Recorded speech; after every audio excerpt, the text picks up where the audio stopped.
hoje com um tema muito especial: fé e saúde mental. Todos nós almejamos saúde. Saúde física, saúde mental, saúde emocional, saúde espiritual, saúde relacional. Mas qual a relação entre fé e saúde mental?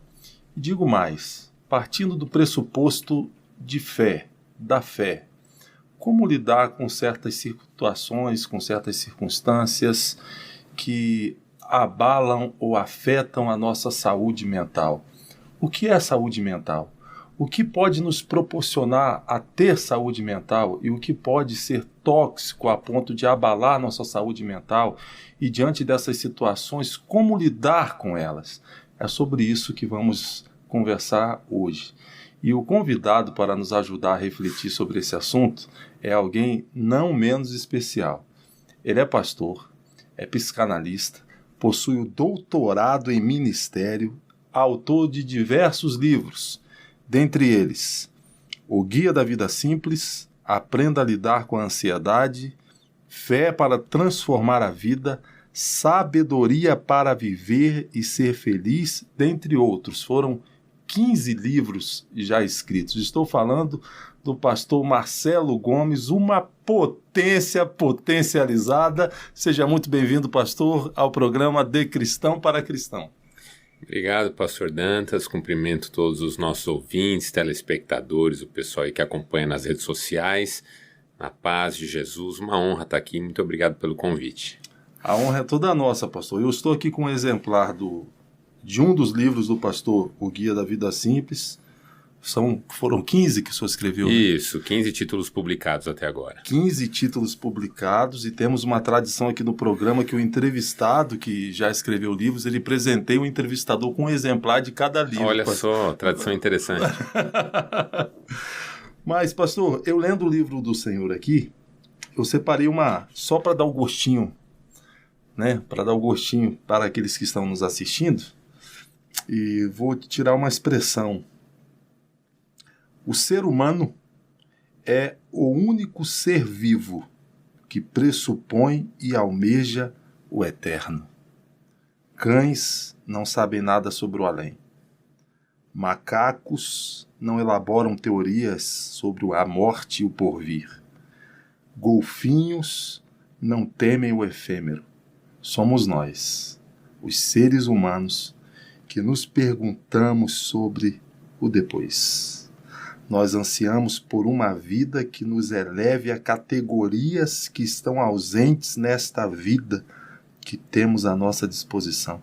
Fantástico, pastor. Que legal. Fantástico, parabéns. Obrigado. Só essa expressão aqui vale pelo livro. Olha, esse aqui é o Guia da Vida Simples, dentre os 15 que ele escreveu. Então, depois você procura lá nas redes sociais e certamente durante a entrevista você vai ter oportunidade de saber como adquirir e como acessar e etc., ter acesso ao material do pastor Marcelo Gomes.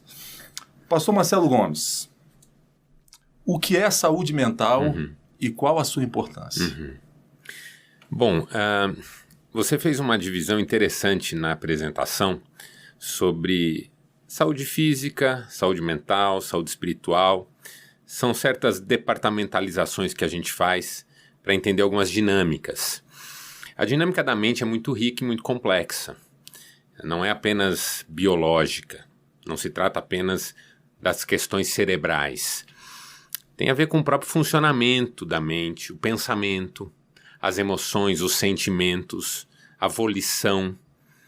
Por isso que mesmo nós tendo constituições biológicas semelhantes, os nossos cérebros são muito semelhantes em termos de material orgânico, de funcionalidade, nós somos totalmente diferentes. Reagimos de modo diferente, entendemos as coisas de modo diferente, nos relacionamos de modo diferente, temos histórias muito diferentes, temos prioridades muito diferentes. Então, tudo isso tem a ver com o que é mental em nós. E a saúde mental é a saúde que envolve todos esses temas. A saúde em termos de cognição, saúde em termos de emoções, saúde em termos de critérios que são usados para decisões, escolhas, saúde relacional, como você mesmo disse. Então, quando a gente fala em saúde mental, a gente está falando de tudo isso. Claro que, num recorte um pouco mais bem delimitado, a gente acaba se concentrando em questões de saúde emocional, não é? Que é uma preocupação geral e que é também um drama geral. Afinal de contas, nós vivemos numa sociedade que apresenta um número cada vez maior e uma intensidade cada vez maior de enfermidades emocionais ou, como a gente diz também, enfermidades mentais, né? Pastor, nós temos um número considerável de pessoas que acompanham esse programa. Tá. É muito comum nós ouvirmos expressões do tipo, não desista, não desista, não desista da sua vida, não desista dos seus sonhos, não é verdade? Que palavra o senhor daria para alguém que está nos assistindo nesse momento e que está pensando em desistir? Então eu pergunto ao senhor, por que não desistir? Interessante que você já fez uma conexão aí entre o desânimo, entre o que a gente chama em psicanálise e psiquiatria de neurastenia, uma certa incapacidade, impossibilidade de seguir, de despender os esforços necessários para a realização daquilo que é importante, e a questão da saúde mental, ou no recorte mais específico que a gente fez, saúde emocional. De fato, pessoas desanimadas podem estar assim como um sintoma de uma enfermidade, de uma doença, de uma debilidade emocional. E o desânimo tem várias fontes, tem várias causas. Podem ser causas neurológicas e até físico-químicas, tem gente que acaba tomando remédio para isso.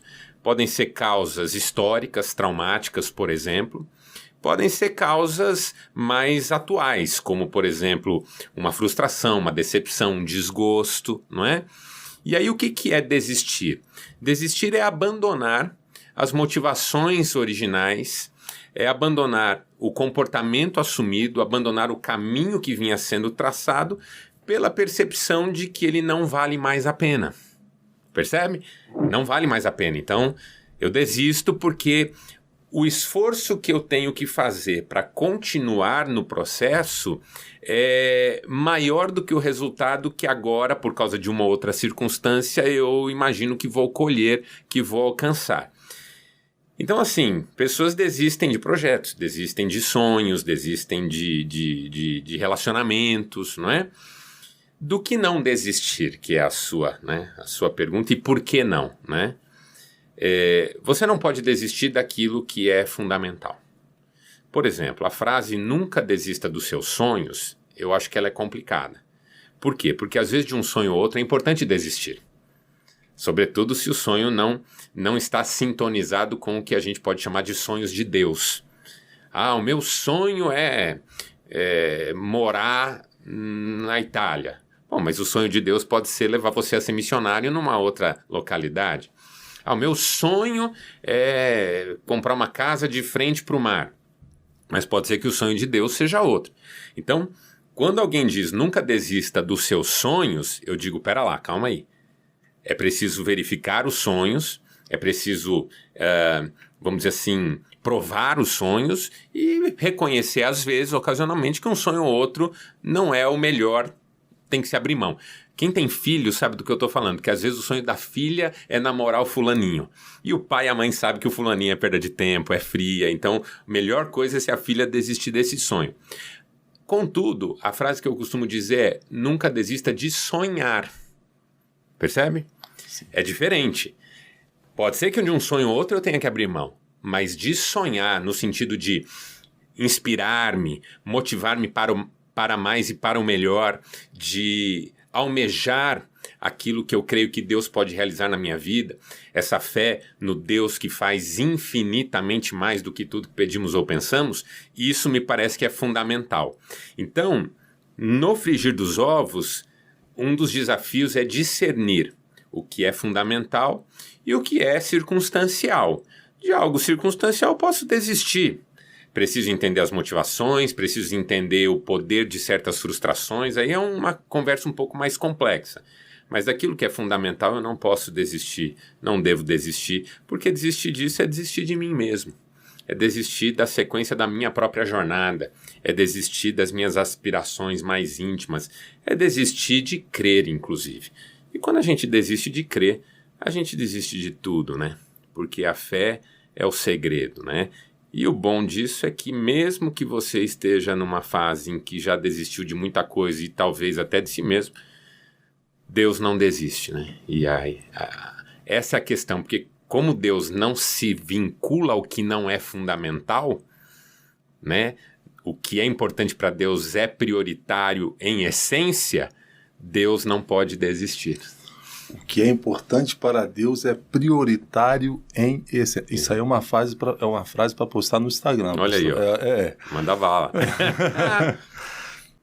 Achei interessante quando o senhor falou que é diferente.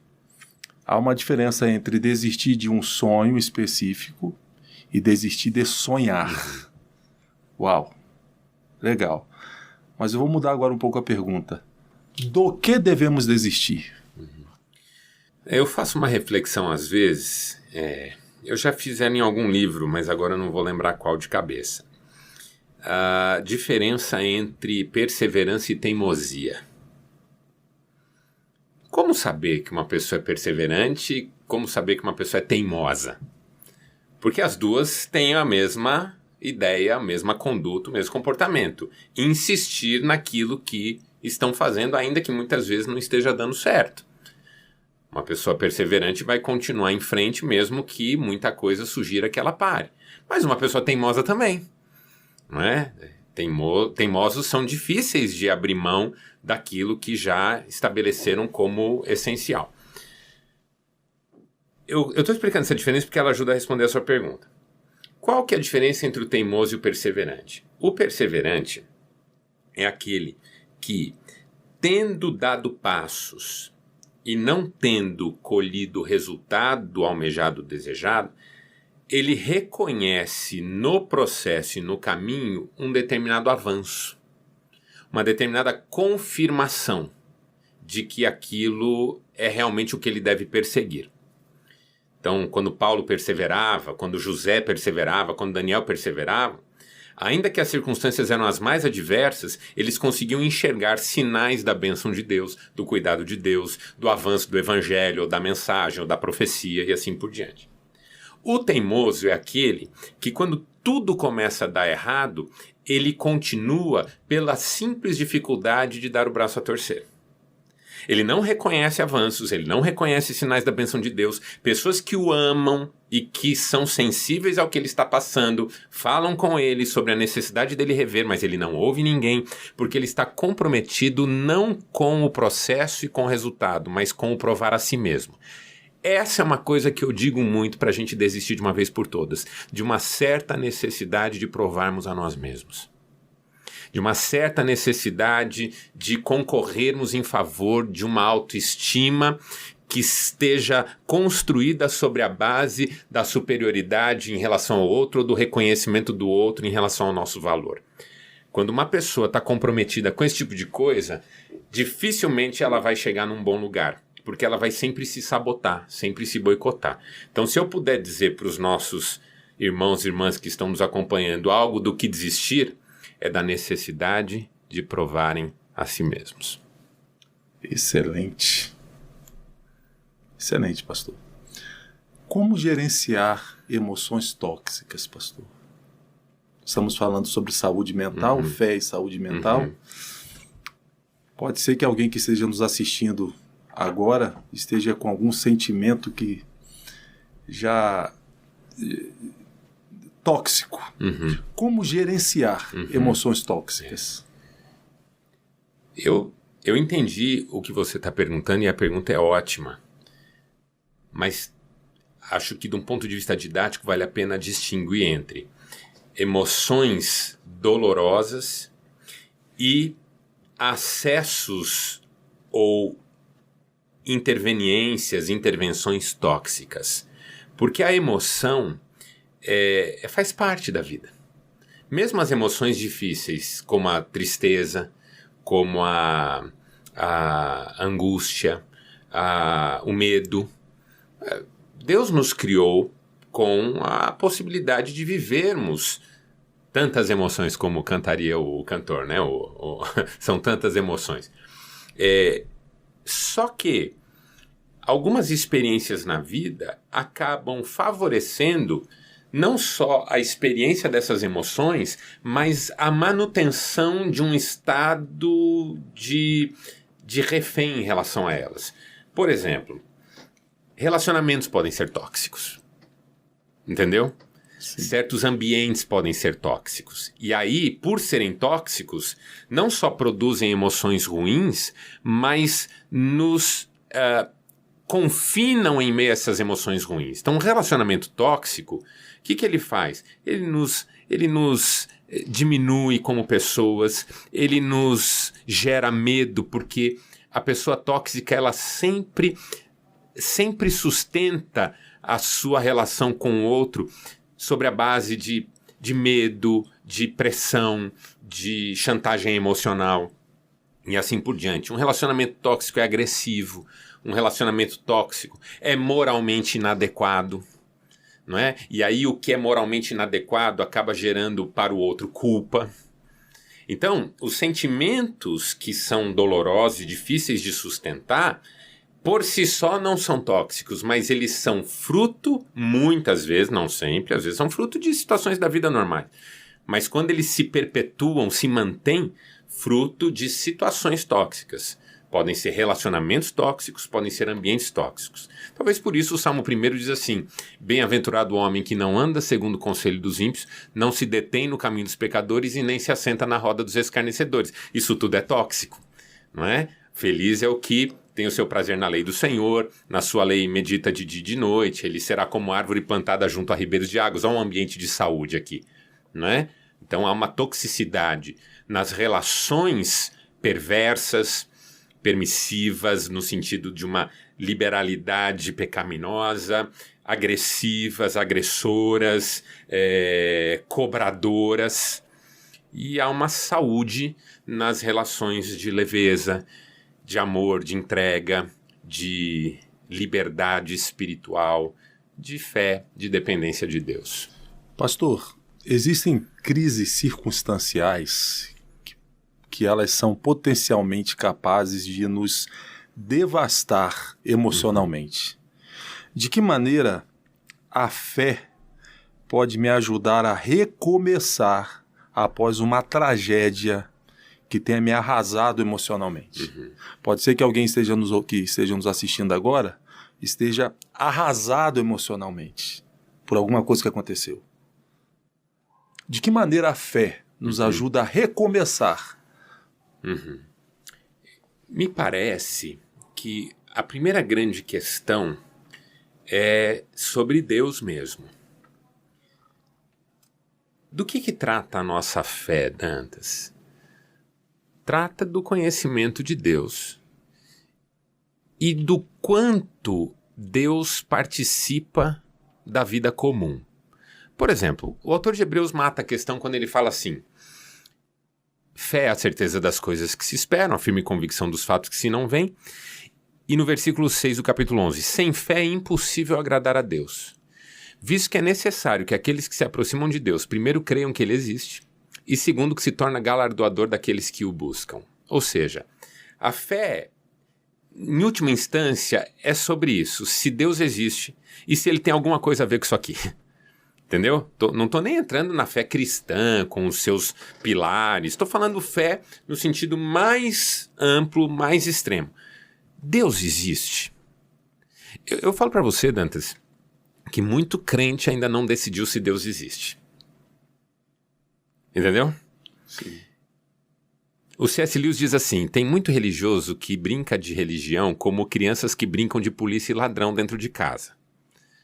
Uma hora elas ouvem um barulho e uma pergunta para outra: e se tiver um ladrão aqui em casa mesmo?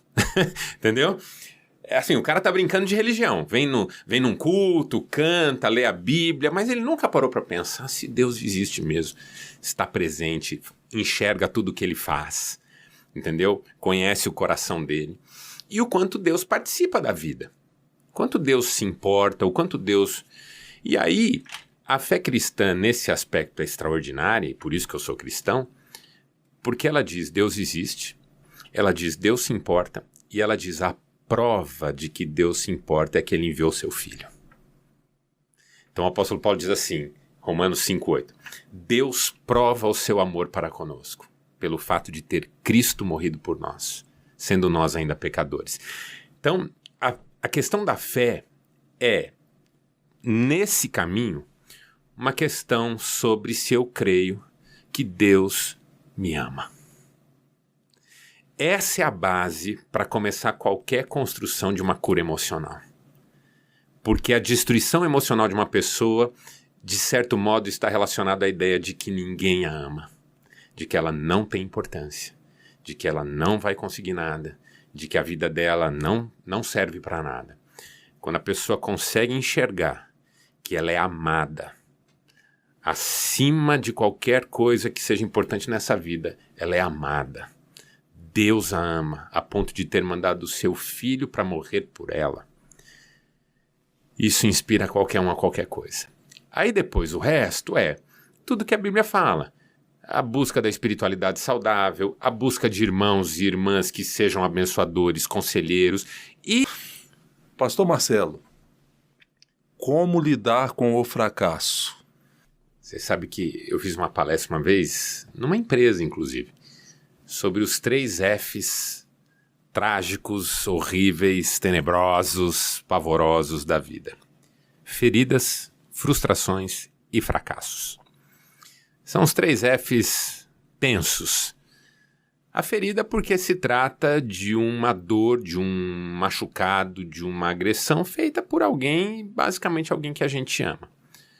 A frustração porque é a interrupção de um comportamento motivado, de uma expectativa, de uma busca, né? E o fracasso porque é a sensação de fim de linha. É a sensação de acabou. Ele é mais pesado que a frustração porque o fracasso ele põe por terra qualquer pretensão de retomada. Então, assim, quando há uma pretensão de retomada e uma possibilidade, não se trata de um fracasso. Se trata de um revés, de uma frustração, de uma dificuldade, de uma tribulação. Fracasso é quando acabou, não é? O fracasso do ser humano no Éden, quando pecou e foi expulso do paraíso. Aquilo acabou, não tem volta, não é? A morte entrou no mundo, você tem uma situação de fracasso aí. O fracasso de um casamento, acabou. O fracasso na educação de um filho, tudo aquilo que foi feito se perdeu.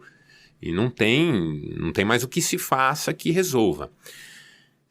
Então, assim, quando a gente está diante de um fracasso, alguma coisa que era importante se perdeu de uma vez, e a gente se sente derrotado, o jogo acabou, o juiz apitou e nós perdemos, entendeu? Isso é um fracasso. O campeonato já era. 3 coisas que fazem toda a diferença. Primeiro, convicção da soberania de Deus. Porque assim, ó, se a vida tá por minha conta, eu prefiro não seguir em frente mais, entendeu? Segundo, não aceitar rótulo de perdedor, de vítima, de derrotado. Porque você pode ver os grandes homens e mulheres de Deus na história, eles podem ter passado o que passaram, mas nunca foram vítimas e mais, nunca tiveram pena de si mesmos. Isso é uma coisa que no consultório, na clínica, eu falo muito para quem vem conversar comigo. Até quando você sentirá pena de si mesmo? Que a gente chama de vitimismo. Como tem gente vitimista no mundo? Ah, porque eu sou o mais coitado. Ah, porque Deus me abandonou. Ah, uma vez um sujeito de 30 e poucos anos chorou diante de mim, feito um condenado, e no final olhou para mim e falou assim, você já viu uma pessoa tão sofrida igual eu? E é claro que eu já tinha visto, um monte. Mas essa coisa que cada um se sente o mais desgraçado da terra, não é? Esse tipo de coisa você não vê nos homens e mulheres que fizeram a diferença, mesmo que eles tenham passado por momentos terríveis. Então você sair disso, sair desse lugar onde você se compadece de si mesmo. Jesus na cruz, tem gente lá que está compadecida dele. Poxa, ajudou os outros e agora não consegue ajudar a si mesmo, e tal. Okay? Ele olha para aquelas pessoas, para essas que estão compadecidas, para aquelas que o estão agredindo e diz assim, Pai, perdoa-lhes, eles não sabem o que fazem. A vítima aqui são eles, não sou eu não. Eu sei por que eu estou aqui, eu sei o que eu estou fazendo, eu sei que o Senhor está no controle da minha vida, eu sei quem eu sou. Então, a rejeição do rótulo de vítima é um negócio fundamental. E aí terceiro, olhar para o futuro. Eu gosto de duas frases que eu vou citar aqui. Você citou uma tão bonita, eu vou citar duas que não são tão bonitas quanto a que você citou, mas que são legais também. Uma é de Emmanuel Levinas, filósofo francês de ascendência judaica, num livro chamado Da Existência ao Existente, em que ele diz assim, o presente é começo puro. Eu acho essa frase espetacular. O presente é começo puro. O presente não é desfecho de nada. Quem diz assim, onde eu vim parar? Olha o que aconteceu comigo. Essas pessoas estão vendo o seu momento como desfecho, fracasso. O presente é começo puro. Daqui para frente tudo pode ser diferente. A segunda frase é do escritor Tim Hensel, americano, citado por Hal Urban no livro As Grandes Lições da Vida. A boa notícia é essa, que a melhor fase da sua vida está pela frente. E aí a terceira, eu vou citar uma terceira, que é mais linda do que todas, que é o apóstolo Paulo, na segunda carta aos Coríntios, capítulo 5. E assim, se alguém está em Cristo, é nova criatura. As coisas antigas passaram, eis que tudo se fez novo. A opção pelo futuro é fundamental. Porque aí você não toma o fracasso como desfecho, mas como escola. Posso até ter outras derrotas e tristezas, mas não como essa, porque com essa eu aprendi. Pastor, excelente. Eu gosto muito de ouvir pastores presbiterianos falando sobre soberania de Deus, pastor. Eu amo. O pastor Marcelo Gomes é um pastor presbiteriano. Eu lembro, inclusive, de um evento em um dos estados que eu morei, que houve uma reunião de pastores na Assembleia de Deus, mas o convidado para ministrar foi um pastor da Igreja Batista. Que legal. Mas aí o pastor, antes de começar a ministrar, ele disse assim, olha, eu não sei quem que foi mais corajoso, se foi o pastor de vocês em ter me convidado ou eu em ter aceitado o convite para estar aqui para ministrar. Né? Enfim, muito bom.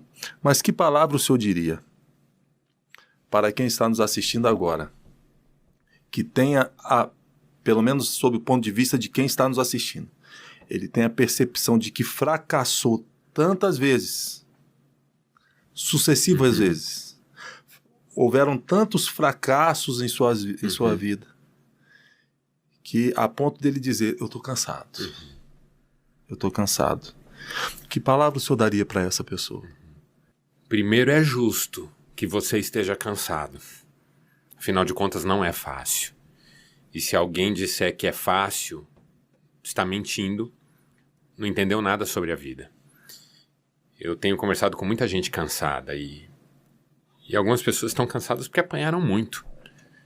Um lutador, depois de uma luta em que ele apanhou muito, não está pronto para uma festa, para uma farra, para uma maratona, para uma relação sexual com a esposa. Ele precisa de cuidados, de tratamento, ele precisa de remédio, ele precisa de um analgésico, ele precisa de cama.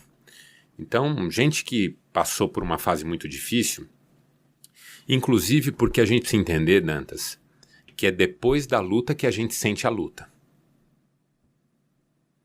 Você é de história militar. No campo de batalha, a adrenalina é top. Você vai, você enfrenta, mas depois da luta, quando você volta vivo, graças a Deus, aí você sabe onde está doendo, aí você sente os medos que na hora você não sentiu, aí dá aquela desmoronada.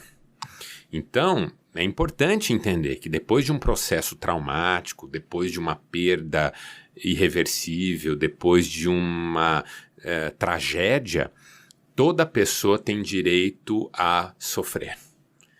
a vivenciar um luto, talvez, a desmoronar emocionalmente. Por quê? Porque a gente vive, principalmente na igreja, às vezes, não em todo o contexto, mas essa coisa de que você não pode se abater, não pode... O apóstolo Paulo diz, chegamos a desesperar da própria vida. Entendeu? Não é assim, ninguém é de ferro. Elias foi para a caverna e falou, me é melhor morrer do que viver. Ninguém é de ferro. Então essa é a primeira coisa que eu digo para quem está assim. É justo que você esteja assim porque passou. Mas esse é um ponto. O outro ponto é, deixe-se cuidar. Deixe-se amar. Porque a pessoa assim, ela tende a recusar o estender de mão de quem está por perto. Por várias razões. Ou porque não é quem gostaria que fosse. É igual na igreja. Eu quero que o pastor me visite. Aí porque eu quero que o pastor me visite, eu não aceito a visita do meu irmãozinho que está tão interessado em me ajudar. Essa seletividade com que a gente recusa a extensão da mão de Deus através da mão do irmão. Então deixe-se cuidar, deixe-se instruir. É como o Elias na caverna que o anjo aparece e não aparece para fazer um ato de magia e devolver energia vital para Elias, mas faz comida para ele, entendeu? Sempre tem nos nossos piores momentos alguém que está ali do nosso lado. É raro não ter ninguém. Sempre tem alguém que estenda a mão. Nem que seja um samaritano que está passando pelo caminho e Deus usa para fazer alguma coisa. Deixar-se cuidar, deixar-se tratar é muito importante. Outra coisa que é muito importante é aprender com tudo. Fazer uma reflexão séria, profunda sobre o que ocorreu de fato. Porque assim, vou ser sincero com você, Dantas, tem muita gente que tem padrão de repetição na vida. Fracassa sempre nas mesmas coisas. Repete sempre as mesmas quedas. Toda vez são os mesmos pontos em que a pessoa se deixa aprisionar e desmorona. E o que é a compulsão à repetição, do ponto de vista psicanalítico? É a necessidade de repor um trauma passado. É mais ou menos assim, fui abusado na infância, não elaborei isso, obviamente, porque era só uma criança, também não me lembro exatamente disso porque reprimi essa lembrança, mas inconscientemente ela pesa. Como eu não sei de onde me vem essa angústia e sofro com ela, eu preciso ficar vivenciando momentos presentes que de alguma maneira encarnem essa angústia que eu trago comigo. Como se eu pudesse dizer, então é por isso que eu estou sofrendo. E aí a pessoa se coloca inconscientemente em situação de sofrimento para tentar repor aquela situação original. Às vezes até com a fantasia de resolvendo a atual, resolve todas, o que não é verdade. Você nem resolve a atual e ainda fica com as pendências anteriores.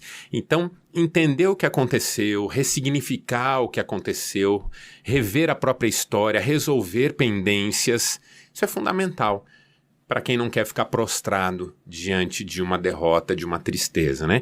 E aí, finalmente, confiar no Senhor, porque aí isso não é finalmente no sentido de que é a última coisa, é o ápice do caminho, né? É o degrau mais alto na escada. Confiar no Senhor, porque o Senhor tudo pode. Pastor, essa resposta que o senhor deu, se o senhor estivesse agora fazendo um discurso em um auditório de estudantes de psicologia, o senhor seria aplaudido. Não é? Essa definição dos traumas reprimidos e etc., que o senhor citou, bem como seus efeitos, excelente. Pastor Marcelo, o que é a autoestima? Por que ela é tão importante? E quais são as armadilhas que podem minar, são capazes de minar e sabotar a nossa autoestima? Tá. Bom, pergunta complexa. Autoestima, estima de si mesma, estima de si próprio. A relação que a pessoa tem consigo. É interessante porque quando Deus nos criou, Ele nos criou conscientes de nós mesmos. Potencialmente conscientes de nós mesmos, porque o bebê ainda não tem consciência de si mesmo. O bebê, quando nasce, não difere entre ele próprio e o mundo à sua volta. Passa um pouquinho, Lacan, o psicanalista francês, Jacques Lacan, tem uma tese sensacional que ele chamou de estádio do espelho, que ele fala sobre isso. Há um momento no desenvolvimento da criança que ela começa a reconhecer o outro como o outro. Então não é mais que tudo se trata dela mesma e da extensão dela mesma. mas ela ainda não reconhece a si mesma. Então, se uma criança nessa fase olha no espelho a sua própria imagem, ela não sabe que se trata dela, mas pensa que se trata de uma outra criança. Então você tem até vídeos na internet da criança que vai atrás do espelho para ver, que é o que normalmente os bichos fazem. Mas há um dia, e essa é a tese de Lacan, que a criança pela primeira vez, quando vê a sua imagem, reconhece aquele contorno e sabe que se trata dela própria. E geralmente essa é a marca desse momento, segundo Lacan, ela olha para quem está com ela como que esperando uma palavra autorizadora. Que sempre vem, porque o adulto fala o que para a criança nessa hora? É você. É você. É você mesmo. E a criança fica excitada, porque agora ela entende o que se trata, que ele é você. E dali para adiante, ela nunca mais deixará de se reconhecer no espelho. Exceto por doenças graves, psíquicas, como uma esquizofrenia, ou um nível de alcoolismo absoluto, ou de ingestão de qualquer outra droga. Mas, em geral, a pessoa sempre vai se reconhecer no espelho, sempre saberá que se trata dela. E a partir desse momento em que a criança toma consciência de si, do seu contorno, da sua autonomia, ela começa a se preocupar com as suas questões, com os seus interesses, com a sua identidade, com a sua vontade, não é? Ela percebe agora que ela é ela e que o outro é o outro e que o mundo é o mundo. Então ela percebe que ela tem que de alguma maneira se posicionar no mundo. Então quando a gente fala de autoestima, a gente está falando desse âmago da consciência de si mesmo que me leva a ter um compromisso comigo, que é o que me faz comer, me cobrir quando eu estou com frio, né? Se uma pessoa não tivesse autoestima, ela não comia, ela não se cuidava, ela não tomava banho, ela não... Entendeu? Por quê? Porque você tem que estimar algo para cuidar disso. Mas você perguntou o que eu achei mais legal. Qual que é o risco desse troço? Virar orgulho. Que foi o que aconteceu com Adão e com Eva. Porque eles estavam de boa lá, conscientes de si mesmos, posicionados no mundo, imagem e semelhança do Deus vivo, até que a serpente veio e semeou uma semente a mais. Deus sabe que vocês podem ser como Ele. E aí a consciência de si mesmo deu lugar à vontade de ser mais. Jean-Paul Sartre. O homem é, no fundo, vontade de ser Deus. E aí o orgulho detona, porque transforma a autoestima em amor próprio. E o amor próprio é uma armadilha. Por quê? Porque quem se ama precisa que o outro também o ame e se torna muitas vezes incapaz de amar. Aí alguém me perguntou esses dias, mas Marcelo, a Bíblia não diz que a gente tem que se amar? Bom, eu não conheço esse versículo. Não me lembro de ter lido a Bíblia dizendo que eu tenho que me amar. Ah, ela diz que eu tenho que amar o meu próximo como a mim mesmo. Então, peraí. Ela não está dizendo que eu tenho que me amar e amar o próximo. Ela está dizendo que eu tenho que amar o próximo como se ele fosse eu. Entendeu? Então a Bíblia não está dizendo para eu amar a mim mesmo, ela está dizendo para eu canalizar esse amor que eu daria a mim mesmo para o outro. Entendeu? Por isso tudo que você queria que fizessem por você, faça pelo outro. Essa é a vitória sobre o amor próprio, o amor a Deus e às pessoas. Por isso qual é a vontade de Deus, né? Mestre, qual é o maior dos mandamentos? Amarás, pois, o Senhor teu Deus de todo o coração, alma, força e entendimento, e ao teu próximo como a ti mesmo. Não é ame a si mesmo, ame a Deus e ame ao próximo. É ame a Deus e ame ao próximo. Como se o próximo fosse você. Porque aí você fecha esse círculo de forma saudável. A pessoa que ama a si mesmo costuma dizer assim, se eu não me amar, quem é que vai me amar? Aí eu digo, bom... Essa é a frase mais maluca que alguém pode dizer dizendo que crê em Deus, porque mesmo que você não se ame, Deus te ama. Como é que você pode perguntar se eu não me amar, quem vai me amar? Deus ama você. Por isso você pode amar o outro, porque você vai amar o outro com o amor que você recebe de Deus. Esse negócio de eu amar a mim mesmo, isso se chama egocentrismo. Todo o meu amor canalizado para mim. Sabe como que Freud, o pai da psicanálise, chamou isso? Narcisismo. Quando a libido que deveria ser direcionada para o objeto ultrapassa o objeto e volta para o próprio eu. E isso é patológico. Em psicanálise, o narcisismo é patológico, à medida em que ele não migra do primário para o secundário, mas permanece primário, sem objeto, uma retroalimentação da libido com o próprio ego. Então, esse é o risco de uma sociedade que insufla muito autoestima. É um bando de gente orgulhosa, narcisista, egocêntrica, que vai para os relacionamentos só para demandar o outro. E ninguém está disposto a entregar coisa nenhuma. Pastor, isso não tem preço, tem valor. Essas respostas que o senhor tem, não vou dizer nem respostas, eu vou dizer essa riqueza, esse conteúdo que o senhor está nos disponibilizando hoje aqui. Isso não tem preço, isso tem valor. Graças a Deus. Em tempos de instabilidade e sofrimento atroz, intenso sofrimento, o senhor passou por um processo de sofrimento na sua vida. Depois, se o senhor quiser, o senhor tem a liberdade de compartilhar, se assim desejar. Eu também já passei. E provavelmente muita gente que está nos assistindo ou esteja sofrendo ou é próximo a alguém que esteja sofrendo. Muito bem. De onde extrair força, pastor, diante do sofrimento? Que pergunta, né? Porque assim, primeiro, é importante a gente fazer uma comparação boba até. Onde encontrar forças para lutar com... Eu vou mostrar que eu sou velho, tá? Onde encontrar força para lutar com Mike Tyson? Se você já tá no ringue com o Mike Tyson te batendo. Em tese, você tinha que ter construído essa força antes. Entendeu? No ringue, apanhando pra caramba, onde encontrar força? Sei lá, alguém vem, ajuda. Tô brincando, mas um dos problemas da vida é essa. A gente passa a vida acreditando que nunca nada vai nos acontecer. Então a gente não investe em fortalecimento pessoal. Espiritualidade saudável, intimidade com Deus, relacionamentos abençoadores, leitura bíblica, oração. Porque isso é musculatura espiritual. Como é que eu me preparo para um sofrimento que pode vir?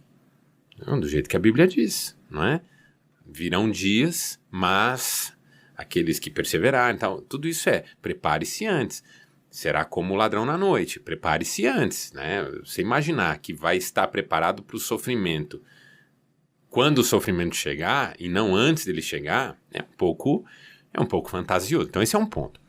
Mas assim, tá, mas aí, Marcelo, não me preparei, tô aqui apanhando no Mike Tyson, o que eu faço? Bom, a primeira coisa que eu sugeriria para quem está vivendo esse tipo de situação, enfrentando um grande sofrimento, quais são suas convicções? Apegue-se a elas, poderosamente. Foi o que aconteceu com você, foi o que aconteceu comigo. Alguém me perguntou assim, o que você pensava na UTI? Eu pensava no Senhor.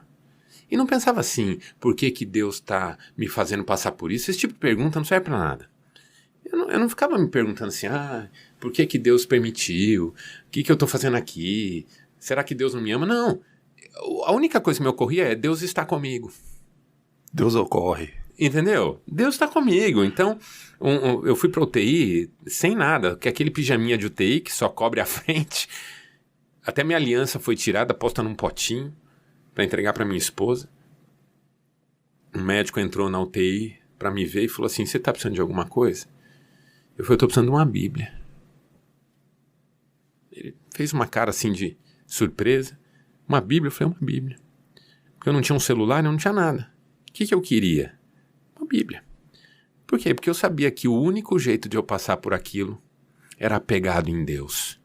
Então assim, se eu já estou apanhando o Mike Tyson, o único que pode me socorrer é o Senhor. É o meu Pai. Eu estou apanhando do valentão da rua. Pai, eu não sou forte o suficiente, eu não tenho condições, eu não... Me socorre. E ele vem. A Bíblia diz, esperei com paciência no Senhor, Salmo 40, e ele se inclinou para mim e me ouviu quando clamei por socorro. Aí é colo mesmo, aí é colo que a gente precisa, é por colo que a gente clama. É disso que se trata. Por isso, a convicção profunda do amor de Deus, do poder de Deus e da intervenção de Deus. Pastor, eu não sei se eu estou em uma entrevista, não sei se eu estou numa sessão de terapia ou se eu estou em um culto. Ou em tudo isso junto, né? ou em tudo isso junto. Mas eu fiquei preocupado, porque o senhor deu o exemplo de Mike Tyson associando a...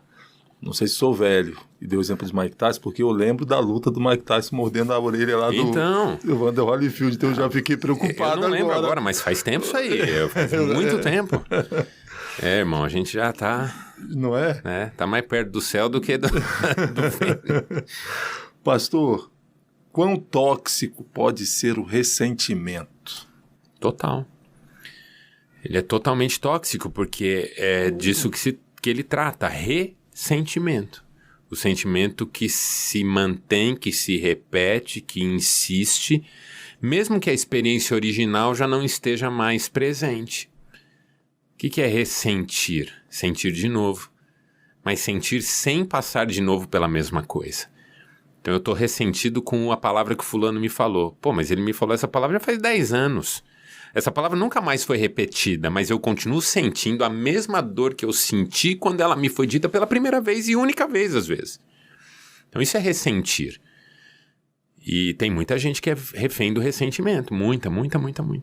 Porque continua sentindo a mesma dor, a mesma tristeza, a mesma mágoa em função de coisas que já se foram. São passadas. Qual que é a cura para o ressentimento? Perdão. Excelente. Eu vou fazer uma pergunta ao senhor agora, diz respeito à gratidão. E eu anexei essa pergunta, essa lista de perguntas que estamos fazendo ao senhor, até fruto de uma experiência que eu vivi. Estava uma semana bastante tensa e intensa, e me sentindo triste, me sentindo para baixo, preocupado, ansioso e etc. E num determinado momento eu fiz uma oração. E nessa oração, as minhas orações estavam sendo sempre apresentando a Deus as minhas necessidades, as minhas ansiedades e as minhas angústias. Mas naquele momento específico, eu fiz uma oração agradecendo a Deus. Eu procurei identificar na minha vida os motivos que eu tinha para agradecer a Deus, e comecei a agradecer a Deus em oração. Fato é que emocionalmente, talvez o senhor como psicanalista pode até explicar isso melhor que eu, mas emocionalmente eu passei a me sentir melhor. Só em agradecendo em uma oração. O que eu já tinha percepção na minha vida que era a bênção. Mesmo que o quadro não tenha sido mudado em nada naquele momento ali. Isso. Muito bem. Partindo dessa premissa, quão poderosa pode ser a gratidão? A gente perguntou quão tóxico pode ser o ressentimento. Vamos mudar agora. Quão poderosa pode ser a gratidão? E aí eu começo com a mesma ideia. A gratidão é totalmente poderosa. Claro, totalmente poderoso é o Senhor, mas a gratidão é fundamental. Veja, o apóstolo Paulo diz assim aos Tessalonicenses: em tudo dai graças, porque esta é a vontade de Deus, em Cristo Jesus, para convosco. É forte essa frase, eu acho. A gratidão é a vontade de Deus. Do que Paulo está falando? Está falando de uma coisa básica. Se Deus é soberano, e toda boa dádiva e todo dom perfeito vem do alto, como diz Tiago, e é Deus quem cuida de nós, e Ele supre as nossas necessidades. Jesus disse, Ele conhece as nossas necessidades e atende. Quando eu penso na vontade de Deus final, a vontade de Deus, essas questões morais, de obediência circunstancial, tudo mais, que são muito importantes, elas não são tão importantes quanto a gratidão, porque se tudo vem de Deus, qualquer coisa que eu tenha feito, qualquer coisa que tenha dado certo, ou o fato de eu estar vivo, tudo isso é graça. Por isso, gratidão e graça são da mesma raiz, né? que eu quero dizer, Dantas, é assim, a vontade de Deus é que você seja grato, porque assim, qualquer outra coisa que Deus espere de você, Ele tem que te dar para você conseguir atingir. Então, Deus espera que você obedeça? Sim, claro que espera. Deus quer que você pregue o evangelho? Claro que quer. Mas a verdade é que Deus não precisa de nada disso. Ele te dá ele te comunica essa vontade, ele te dá esse privilégio porque ele quer te abençoar.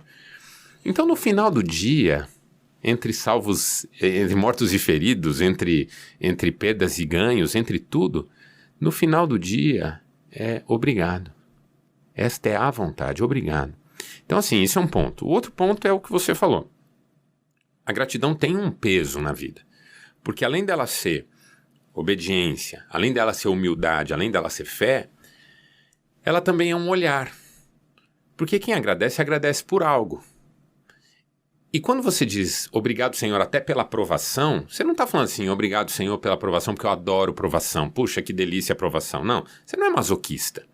Você agradece a aprovação porque você crê que a aprovação tem um objetivo. Você acredita que a aprovação tem um propósito. Se agradece por uma perda, você está dizendo, Senhor, eu confio que isso é para o meu bem. Todas as coisas cooperam. Então, a gratidão é um olhar que muda o foco, que diz, antes eu olharia isso, mas hoje eu vou olhar essa outra questão aqui. E quando você consegue fazer essa mudança de perspectiva, isso é de uma maturidade espetacular. E aí é claro que isso traz alegria, traz ânimo, traz força, traz vitalidade. Por quê? Porque é um passo que não é fácil dar, mas que a gente dá e se alegra por dar. E essa alegria, como diz a Bíblia, é a nossa força. Deus seja louvado. Experiências passadas. Elas podem trazer recordações carregadas de medo, dor, potencialmente capazes de nos tornar tóxicos, não é? Como expurgar isso? Uhum. Bom, eu tenho uma chave que eu trabalho até em curso online, nos livros, que é uma tríade: revisar, ressignificar, resolver. Todos nós temos experiências traumáticas, todos. E as que mais me preocupam não são as que nós lembramos, são as que nós não lembramos. As reprimidas. As que foram jogadas lá no mundo inconsciente, estão lá fervilhando, gerando sintomas, mas delas a gente nada sabe porque reprimiu. Mas todos nós temos experiências traumáticas.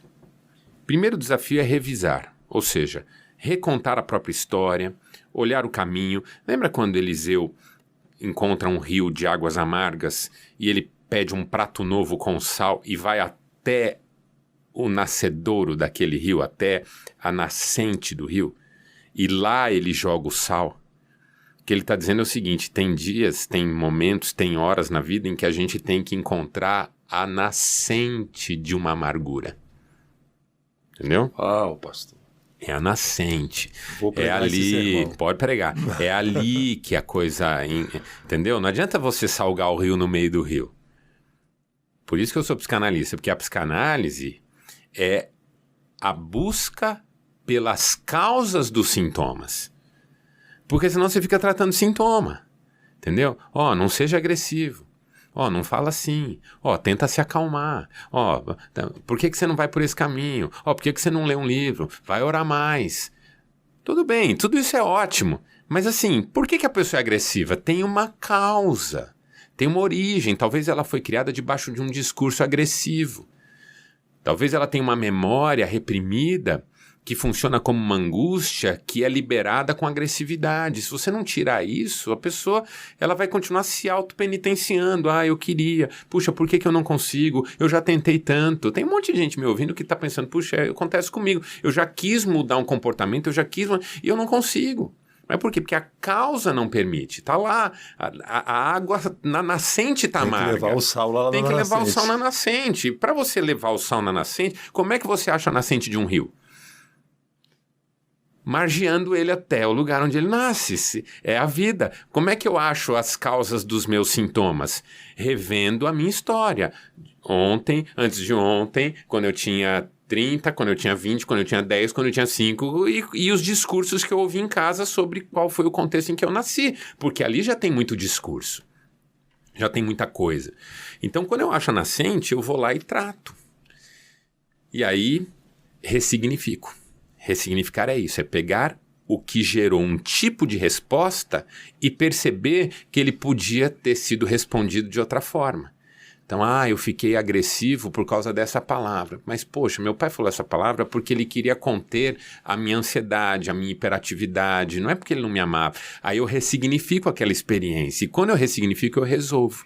O que é resolver? É pôr uma pedra. É jogar esse sal com esse prato novo, porque não é o sal o segredo daquele texto, é o prato novo. Porque o prato novo é uma ressignificação, entendeu? A questão velha é o que todo mundo sabe, as águas são amargas. E a questão nova, qual que é? A questão nova é que tudo pode mudar. Então essa resolução, que às vezes consiste em perdoar alguém, às vezes consiste em devolver algo que foi tomado, às vezes consiste em reconciliar-se, às vezes consiste em mudar alguma coisa. Então, revisar, fazer essa busca pela história, ressignificar, entender com novos olhos aquilo que eu entendia com olhos velhos e resolver, colocar uma pedra que me permita começar de novo, como os judeus faziam, construíam altares, e aí a partir daquele momento eles começavam uma nova fase. É isso que eu tenho sugerido para quem quer, de alguma maneira, sair dessa prisão das experiências passadas. Maravilhoso, pastor. Eu ficaria aqui a noite toda fazendo perguntas ao senhor aí, aprendendo, crescendo. Obrigado. Maravilhoso. Já é uma tradição em nosso programa, todos que por aqui passam, como última pergunta, a gente faz essa pergunta que vou fazer ao senhor agora. O programa é de cristão para cristão, não é? Pastor Marcelo Gomes, o que é o Evangelho? O que é o Evangelho? O Evangelho é a boa notícia de que os nossos problemas reais já foram resolvidos. O Evangelho é a boa notícia de que em Cristo a nossa desgraça foi vencida pela graça. O Evangelho é a boa notícia de que Jesus pagou o preço que constituía a nossa dívida. E por que eu gostei dessa pergunta? Porque, infelizmente, ainda tem muito crente que não entendeu que o Evangelho é uma boa notícia, que está tudo bem. Ele precisa encontrar uma razão para estar tudo mal. Não porque não está resolvido, não porque não está certo, não porque não está bem, não porque não tem isso, não porque não tem aquilo, que é o drama da religião. A religião é, você está perdido. Me perdoa a expressão que eu vou usar aqui, você está ferrado.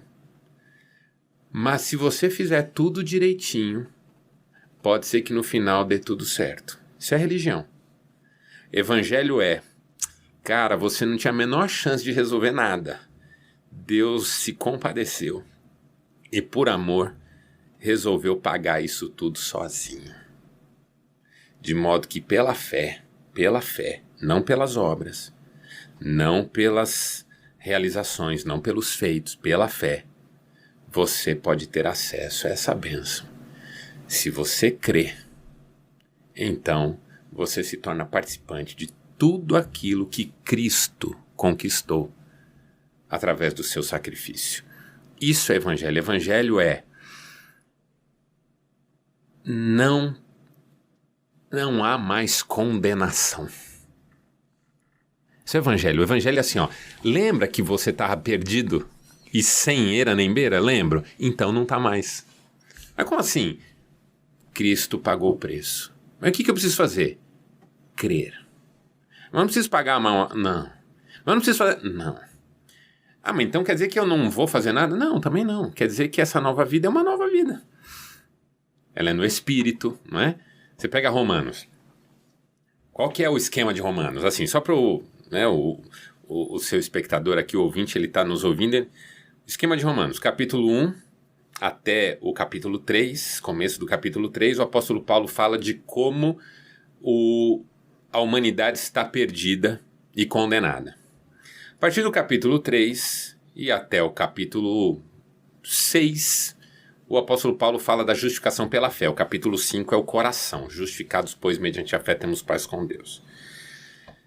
Capítulo 7, o apóstolo Paulo faz algumas analogias a respeito disso, mostrando como que a justificação é pela fé, apesar dos judeus terem acreditado que ela era meio que pela prática da lei, né? Aí o capítulo 8 é a nova vida. Porque o capítulo 8 começa, agora pois, já nenhuma condenação há para os que estão em Cristo Jesus.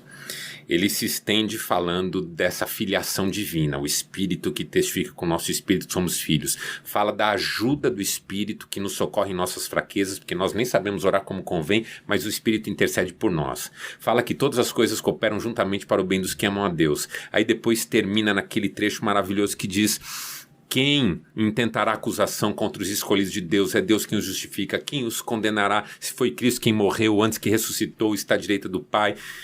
Se Ele fez isso e nos deu o seu Filho, como não nos dará juntamente com Ele todas as coisas?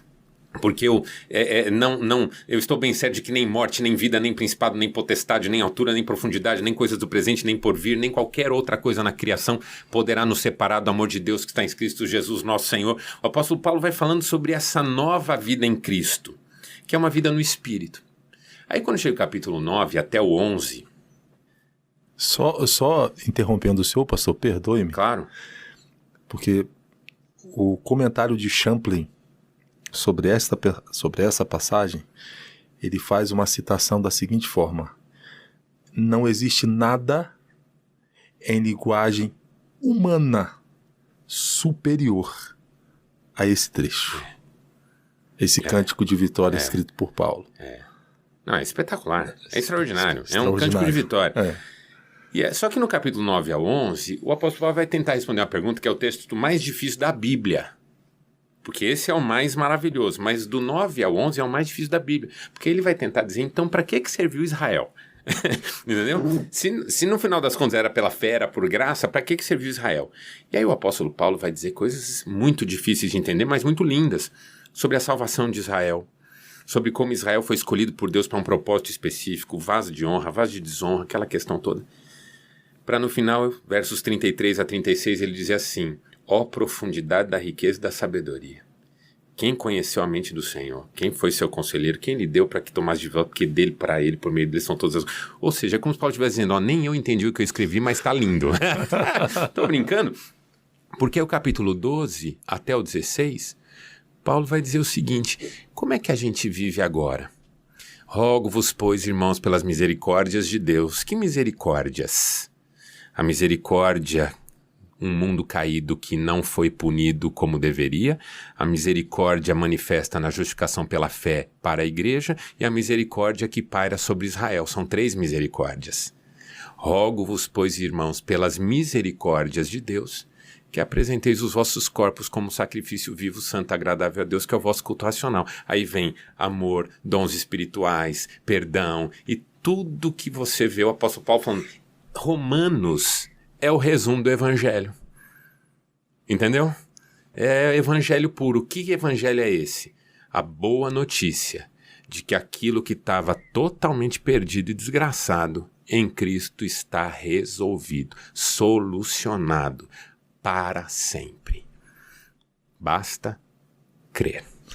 Pastor, essa entrevista foi uma imersão teológica, terapêutica, psicanalista. Que maravilha, obrigado. Que maravilha. Muito obrigado. Eu que agradeço. Deus abençoe muitíssimo, Senhor, sua família, seu ministério. Continue sendo esse instrumento. Né? Deus preservou sua vida com propósito. Amém. Deus preservou sua vida com propósito. O senhor vai ter uma oportunidade agora para falar sobre o seu trabalho, o curso de psicanálise que o senhor dá, né, suas redes sociais, etc. O senhor vai ter oportunidade de fazer aí a divulgação. Eu vou convidar os seus ouvintes, espectadores, a me acompanhar nas redes sociais. @siga Marcelo Gomes. Siga do verbo seguir. Siga Marcelo Gomes, tanto no Facebook, como no Instagram, como no YouTube.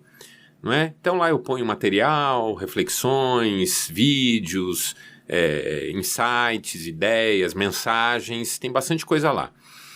Se alguém ficou interessado nos meus livros, pelo menos conhecer, é o site da editora, espaçopalavra.com.br. Então quer me seguir nas redes sociais? Siga Marcelo Gomes. Quer conhecer os livros? espaçopalavra.com.br, que é o site da editora. Quer saber sobre a psicanálise? Entra no site da Sociedade Psicanalítica do Paraná, porque eu sou docente da Sociedade Psicanalítica do Paraná e eles têm uma extensão do curso aqui em Londrina.